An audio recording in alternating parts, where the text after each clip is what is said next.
Our next guest made the journey from the NFL into real estate. He's started multiple real estate companies, sold one of them, now is on track to do over $1 billion at the brokerage he owns. Welcome to the show, Beau Blankenship.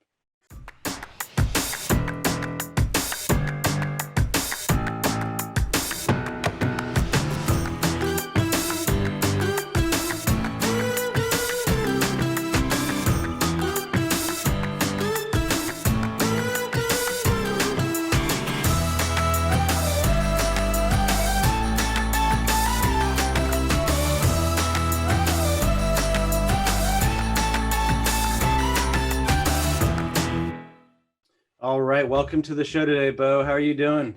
I'm doing well. Thanks for having me. Yeah, I'm excited to have you on. Another Floridian. I know you're in the 30A area, Panhandle of Florida. Amazing beaches up there. I'm down on the southeast coast, actually. Gotcha. Right now, Gotcha. Yeah. Tell folks how you ended up on 30A and what led to that moment in time and being involved. I know you do real estate development, sales, you own a brokerage. What led to all that? Growing up, this is the wealthiest people I were in contact with were in real estate, and so it always intrigued me, even from a young age, kind of figuring out what it was. The business always was interesting to me. Seeing people develop homes and that side was always interesting to me, and so I just kind of like learned about it as I was growing up. You don't learn anything about any of that in college. Went to college, played sports, had a short stint with the professional team, got cut.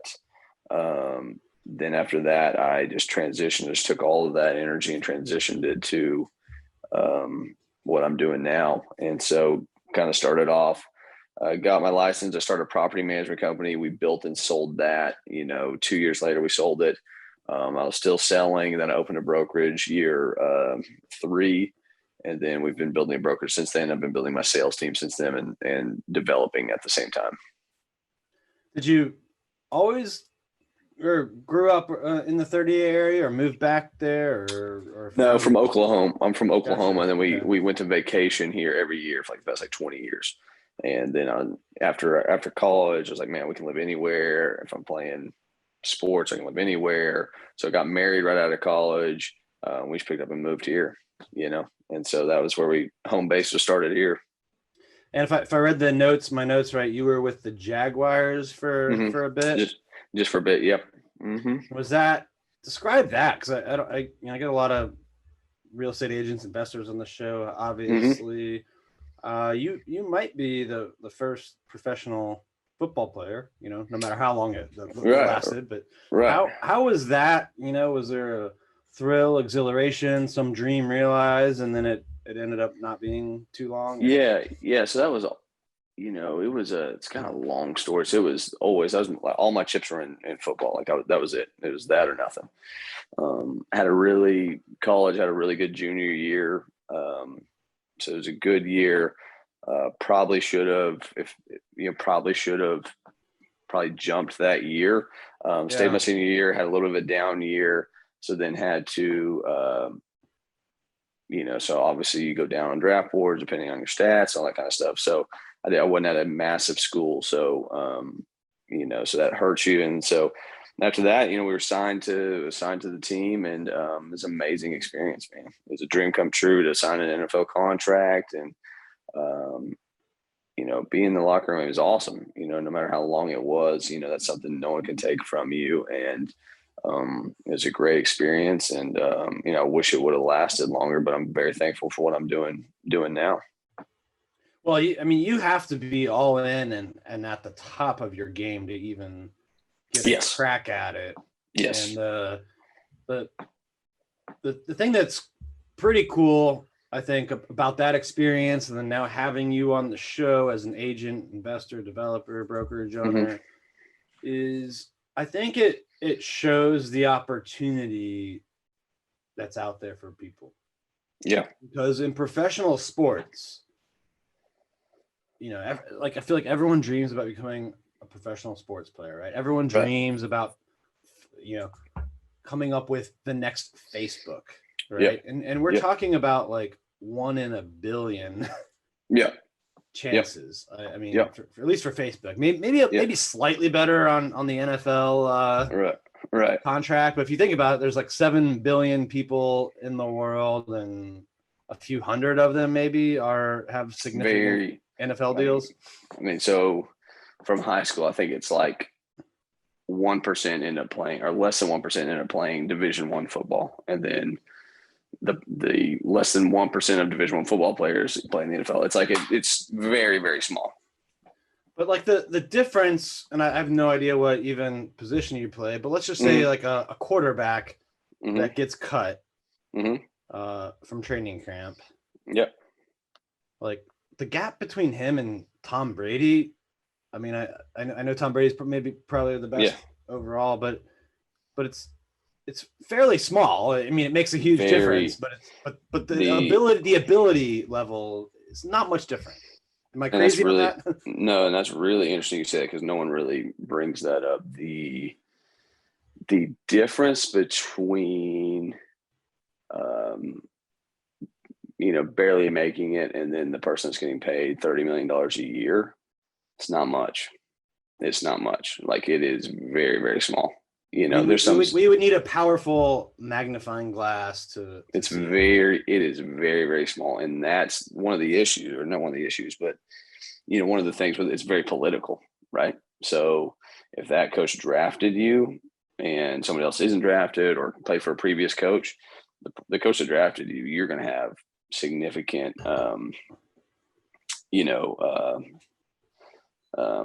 better chances, because he put everything on the line for you. So he doesn't want to look like an idiot. So if he doesn't keep you or play you or whatever, he looks like an idiot for drafting you when, maybe another person's better. So it's just really, really, there's a lot of politics in it. There's just a lot of stuff with it, but there's not much difference between, every level. Yeah. $30 million and broke. If we were to do like a blind taste test, like they do with wine, and do like a combine. Yep, there's not much difference. Casual observer probably wouldn't be able to tell who's getting the $30 million contract, who's getting cut. No, because everyone's fast, everyone's strong, everyone's they're really the biggest difference in between college and pro is just the offensive and defensive line. The speed on the defensive line and size is just big, but the difference between like a linebacker running a 4.5 40 and a corner running a 4.4, like you're gonna see it everywhere.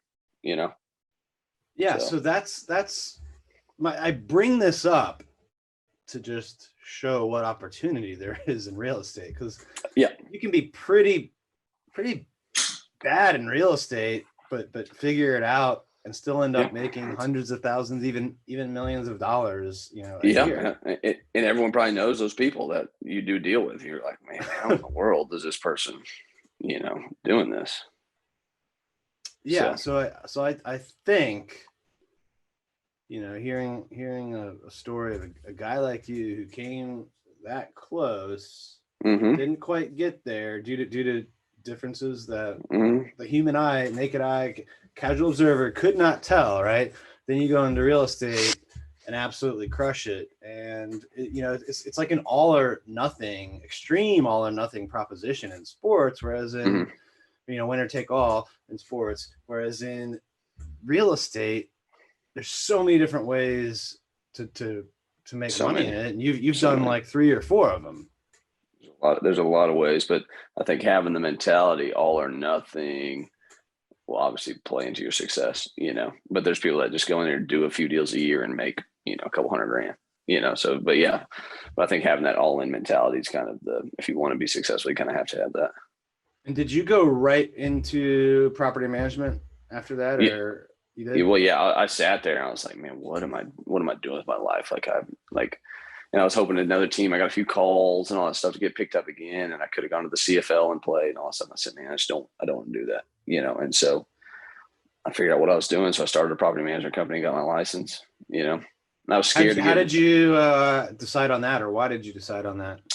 In my area, it's really big in my area. it's mainly what's here, Yeah. and so I was scared to go straight into real estate because there's no stable income. I need to make some income for my new wife and want to give her some stability. And so property management offered some, it's still commission based, but it was a little bit more stable. And so I wanted that as a security blanket for her. And so we built that, and then we got a good offer for it and sold it and went on our way. How did that process work? How many clients did you end up building it to? What kind of revenue did you have, and then what kind of multiple did you get when you sold it? I just, I want our listeners to for sure know what's possible. For sure. So we built it. It took 2 years. We built it up. I think we had like maybe 52 properties, 50 or 52 properties.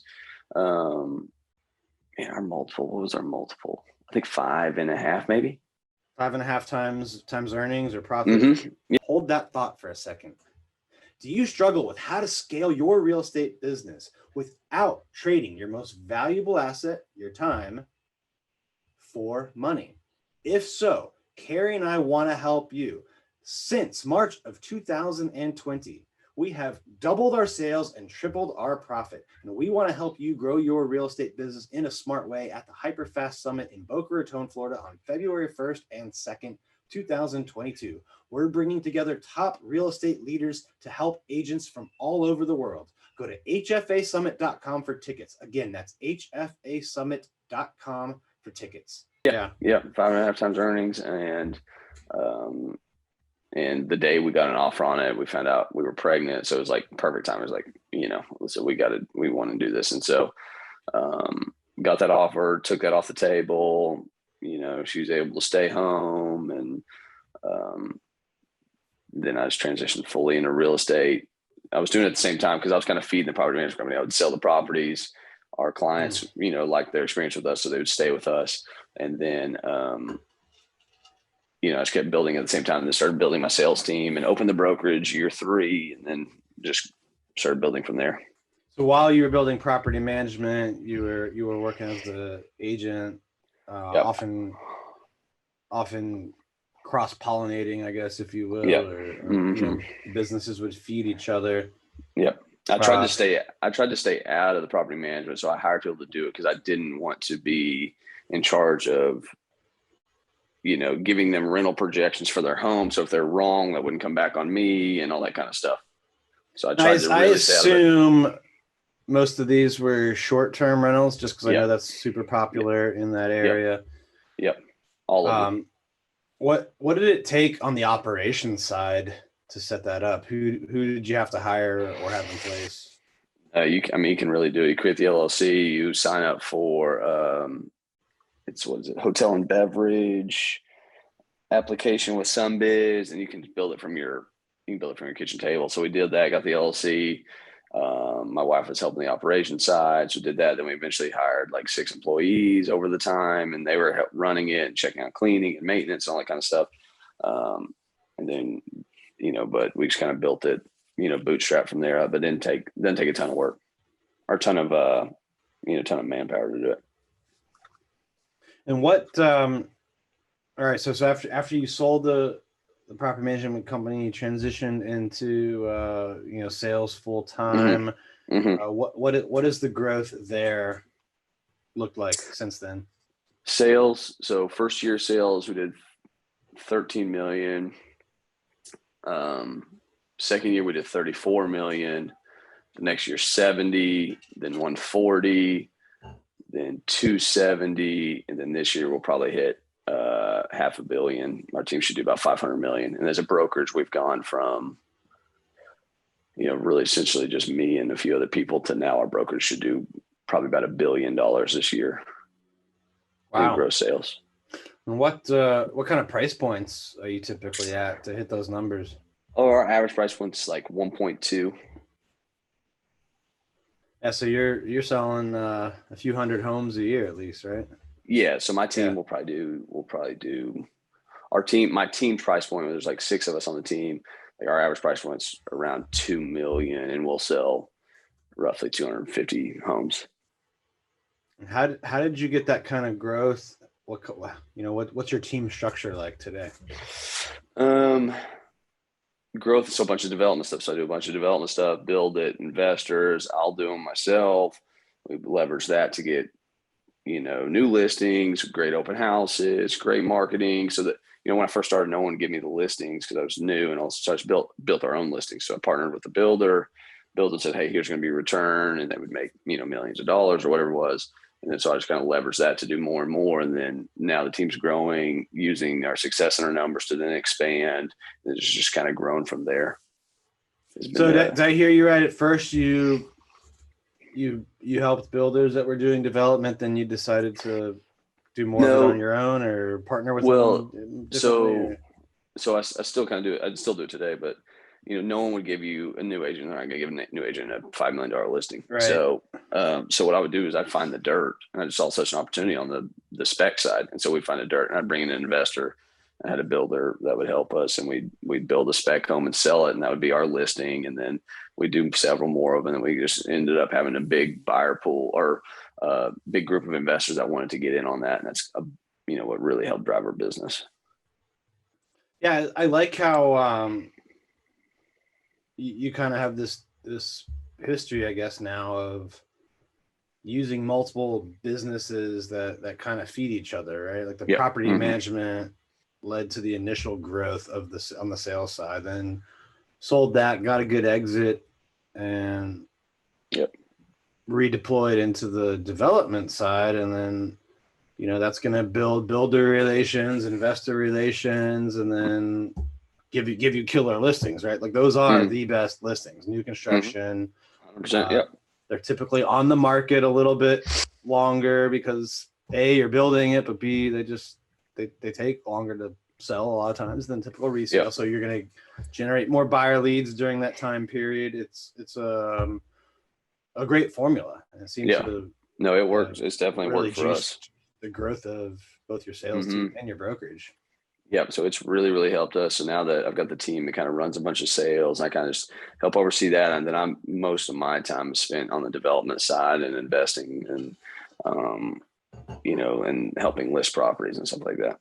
What are you doing for lead generation or just continuing to come up with new ways to generate leads for the businesses? So from the sales side is listings or online leads have gotten so saturated, man. I mean, it's just crazy. So we still do that. We still give them online leads. We're partnering with Boomtown. So Boomtown, work with them. They, provide some quality leads, but like their conversion rate's like 1.5% maybe.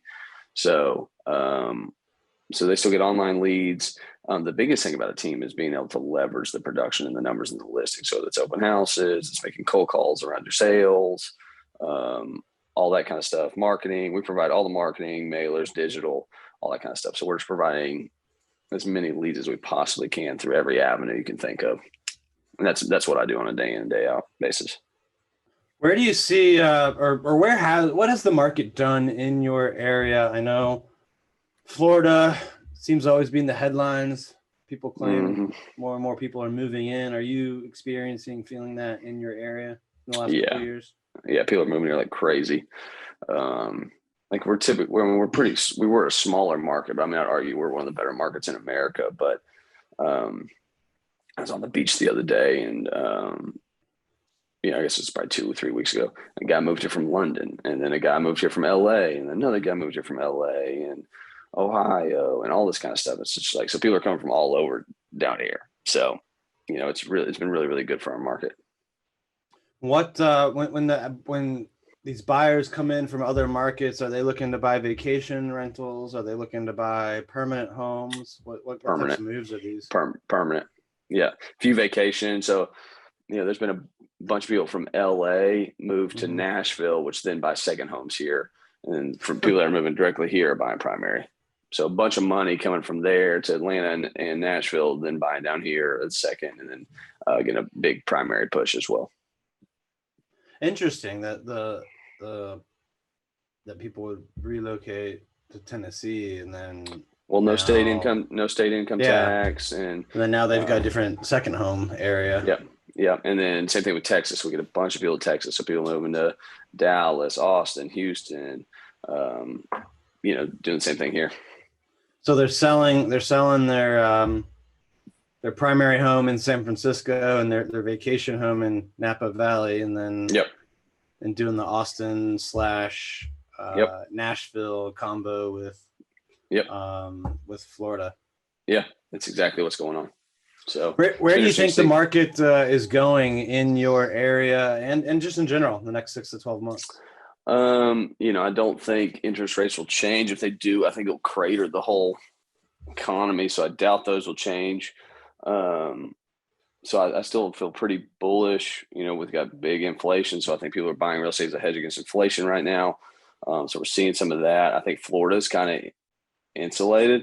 I think you probably agree with that for kind of what our economy is doing here compared to the rest of the world and kind of what's going on here. I think no matter what happens, I think we're going to have a little bit of insulation and people are going to want to be here. And, low property taxes, no state income tax. I mean, it's just got a bunch of good stuff going for it. So I think we're going to see it continue. Will it continue to rise? I don't know. Could it plateau a little bit? Yes. But I think we'll start to see, and we're seeing it more and more, the normal ebbs and flows of the market of, hey, it's springtime, we're seeing a bunch of buyers. Hey, it's fall time, we're seeing a bunch of buyers. Hey, it's in the middle of the school year, not as much, and kind of buyers around those peak vacation times. I could see that, and we're seeing a little bit more of that. But I don't see price points really declining. Could I see it level off some? Yeah, but we got a big amount of new money coming in here that's kind of helping push this market. I saw a crazy stat the other day that said since the start of the pandemic, over 30 million people have visited Florida from the US. Wow. And I think most international travel has been like squash. I think that maybe is this is what, November 8th we're doing this interview. I think maybe it starts back up this week actually. So by the time this goes live, maybe international travel will be back. But 30 million people, and we're talking like 18-month period. Hey, that's a great thought. But let me get to this question that I just got from one of my followers right to my phone. By the way, did you know you can text me at 703-215-1684? This is a new thing I've rolled out. I'm letting my listeners and people that subscribe and follow me on social media connect with me directly to my phone on text message. It's me answering them and responding. You can ask me anything about real estate, investing, business, whatever. Just text 703-215-1684 and I will respond to you. It's crazy. Yeah, that's basically 1 out of every 10 people that doesn't live in Florida in the U.S. has visited Florida since the pandemic. And I'll say, so when the pandemic started and when it started opening back up here, it was like spring break down here is busy. It was like spring break for 16 straight months. Like it was, I couldn't even breathe, like how busy we were. Like it was insane. Like and when the pandemic started, we lost so many millions worth of deals. But when everything started opening back up, I mean, we were so busy, it was insane. Like it was just crazy. Traffic was busy. It was just nuts. Everyone wanted to be here. What do you think, if you kind of put a thread through all the things you've done, since leaving the NFL, right? You've started the property management company, built up a sales team, done development, built up a brokerage. What do you think about that NFL experience, college football experience, helped you with the success you're now having? I mean, I think sports is a direct comparison, or it parallels directly with business. And I think you can learn more from sports than you can from going to school, going to Harvard, whatever. Like you learn how to win, you learn what it takes to win, you learn how to lose, you learn what you have to do to get better. You just learn all the things of life, like the training, the getting up, being on time, being efficient with your time, and all that stuff translates. I don't care what you're doing. Like that's a direct translation to life that no one really understands, and so that that to me has been one of the biggest takeaways from sports to that is, learn how to work and earn it and what you have to do to get better. If you lose, what do you have to do to get better? And that's been just the best parallel I can think of for it. Yeah. If you could, I guess if you could go back to the beginning of your real estate career, knowing what you know now, is there anything you would have done differently?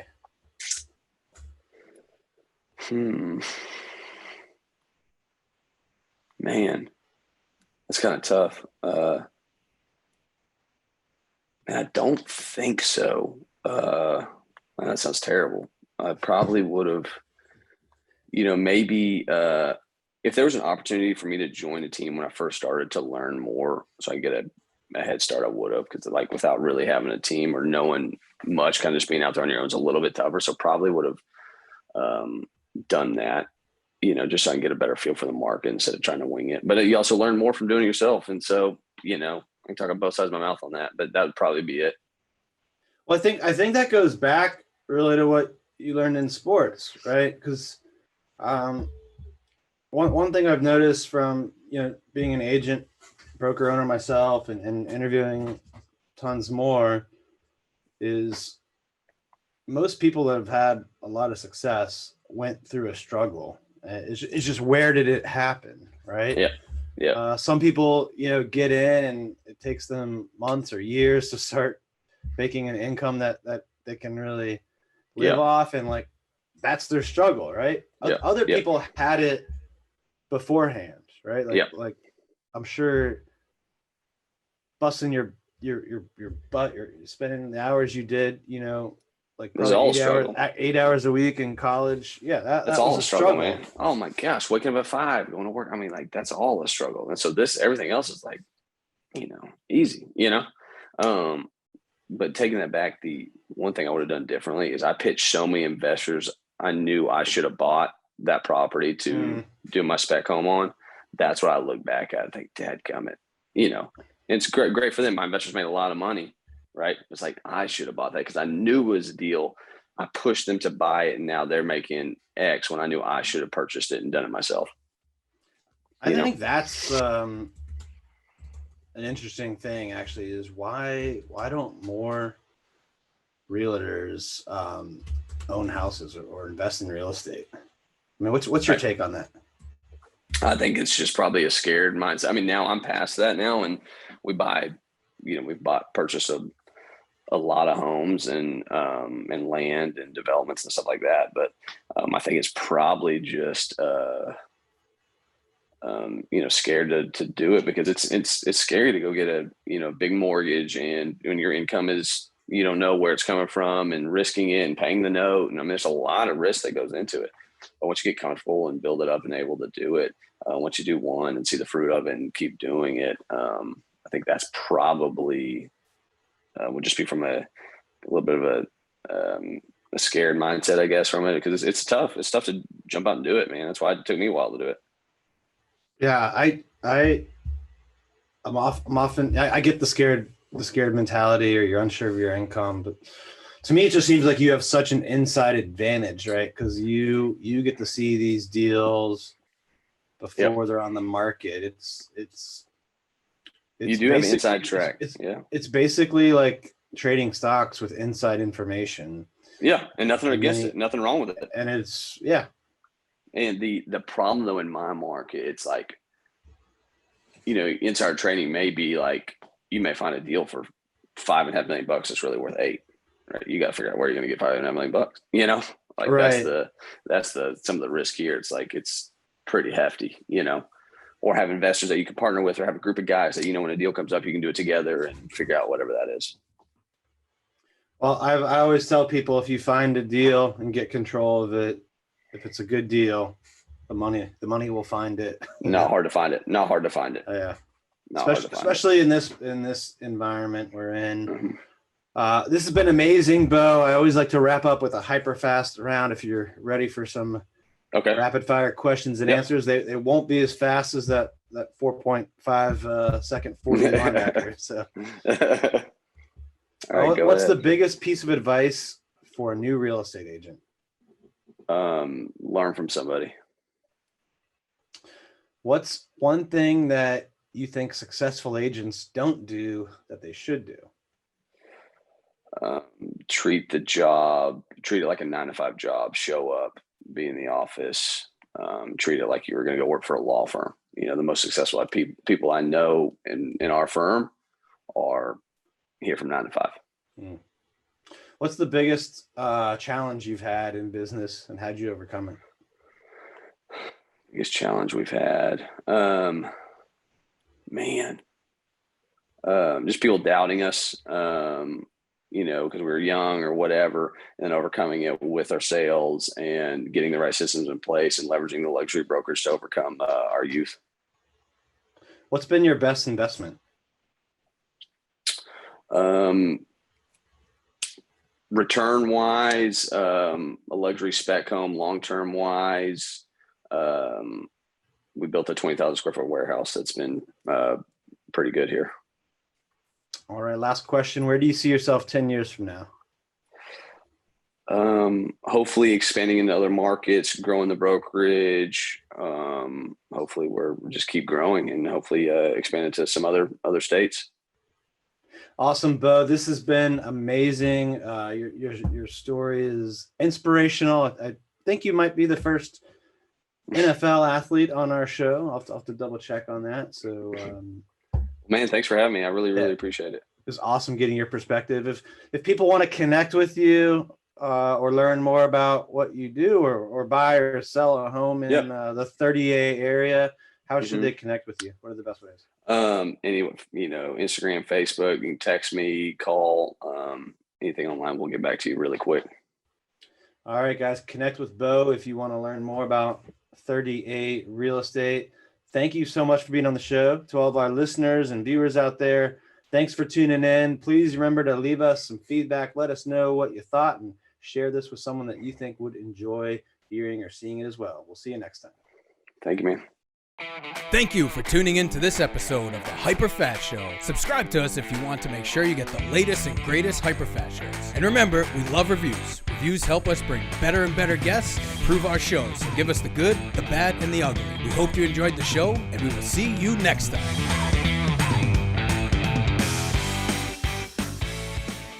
Hey guys, thanks for sticking around to the end. I hope you enjoyed that video, and if you want to see more, click right here. And if you want 100 real estate tips from my best-selling book, click right here to download them instantly. And if you're new to this channel, click below to subscribe and turn on post notifications so you don't miss out. And leave some comments about what you think on the videos.